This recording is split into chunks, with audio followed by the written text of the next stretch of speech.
Hello दोस्तों, जीवन सुधार कहानी में आप सबका बहुत बहुत स्वागत है। दोस्तों, यह कहानी एक चील और शियार की है, जो हमारी पारंपरिक कहानी है। जो हर दिन हम कोई भी व्रत त्योहार करते हैं, उसमें हम इस कहानी को सुना करते हैं। यह बच्चे, बूढ़े और जवान सभी के लिए प्रेरणादायक है। तो चलिए स्टार्ट करते हैं। तो दोस्तों, एक जंगल में एक चील और शियार रहा करते थे। वह दोनों बहुत ही गहरी दोस्ती थी। दोस्तों, वह दोनों जो भी काम किया करती थी, एक साथ किया करती थी।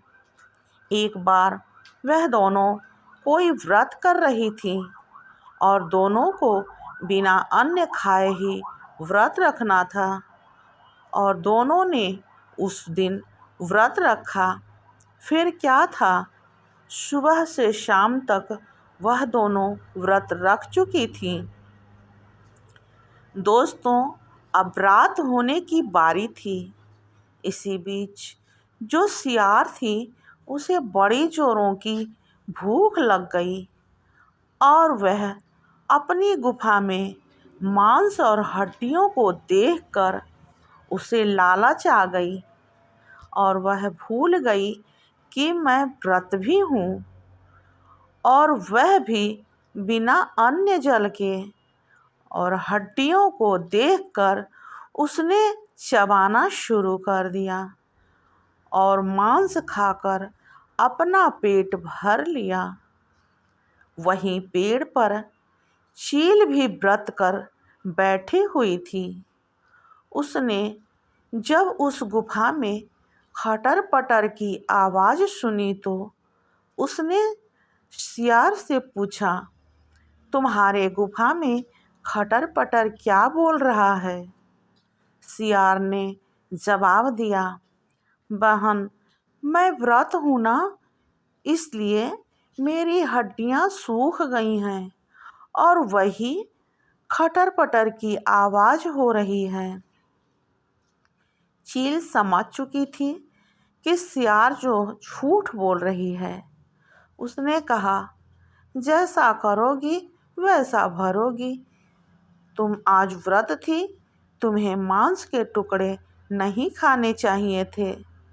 इससे तुम्हें बहुत बड़ा पाप लगेगा। सियार तो झूठ बोल रही थी, इसीलिए उसने कुछ भी जवाब नहीं दिया।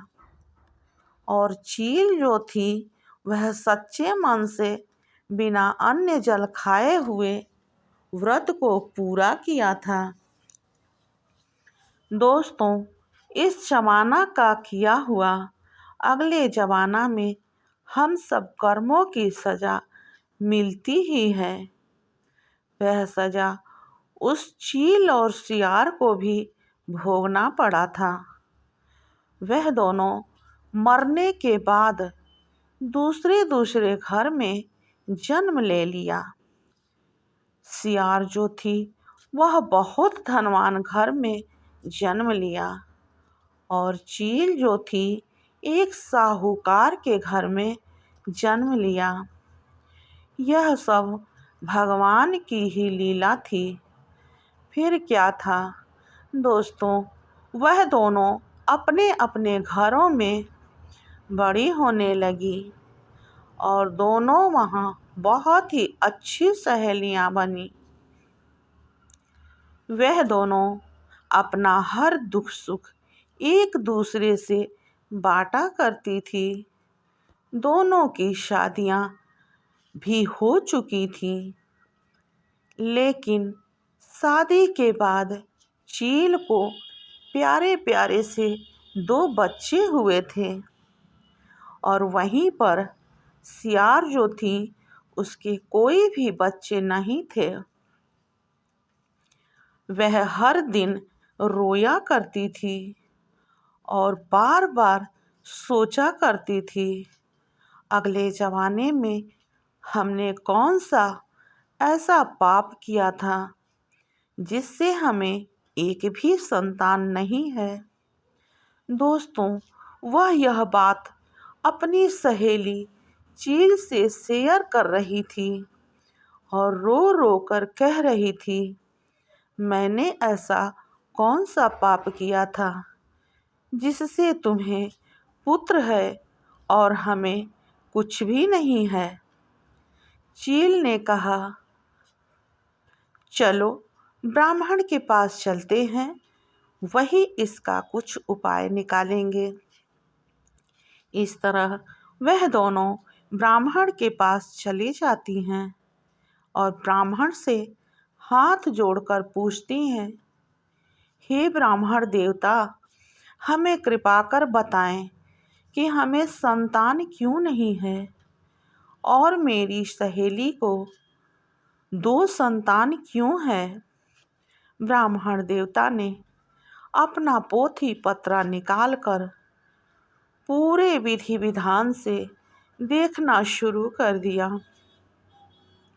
और फिर अंत में उन्होंने बताया,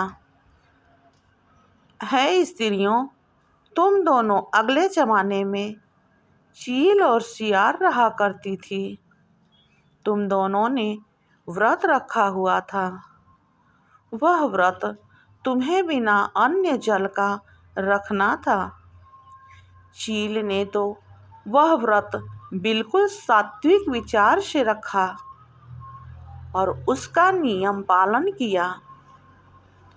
उसने अगले दिन व्रत का पारण किया और सियार, तुमने उस व्रत को खंडित कर दिया और मांस हड्डियां चबाकर तुमने झूठ मूठ का व्रत रखने का नाटक किया। इसलिए तुम्हें भगवान ने पाप का भागीदार घोषित कर दिया और अपनी लीला से तुम्हें अलग अलग घरों में जन्म देकर तुम्हारे पाप की सजा का भागीदार बनाया। इसलिए इस जमाने में तुम बिना पुत्र की पीड़ा से दंडित हो रही हो। सियार ने हाथ जोड़कर ब्राह्मण देवता से प्रार्थना की और कहने लगी, हमें अब उपाय बताएं, हम क्या करें, कैसे हम इस पाप से मुक्ति होएं। ब्राह्मण देवता ने कहा, तुम्हें वही व्रत इस जमाने में बहुत ही सात्विक विचार से करना होगा और भगवान से अपनी गलतियों का क्षमा मांगना होगा। तब जाकर ऐ स्त्रियों, तुम्हें भी पुत्र की प्राप्ति होगी। इस तरह सियार ने फिर से वही व्रत किया और इस बार सात्विक विचार से उसने व्रत का पारण किया और उसे भी खूब सुंदर सुंदर 2 पुत्र की प्राप्ति हुई।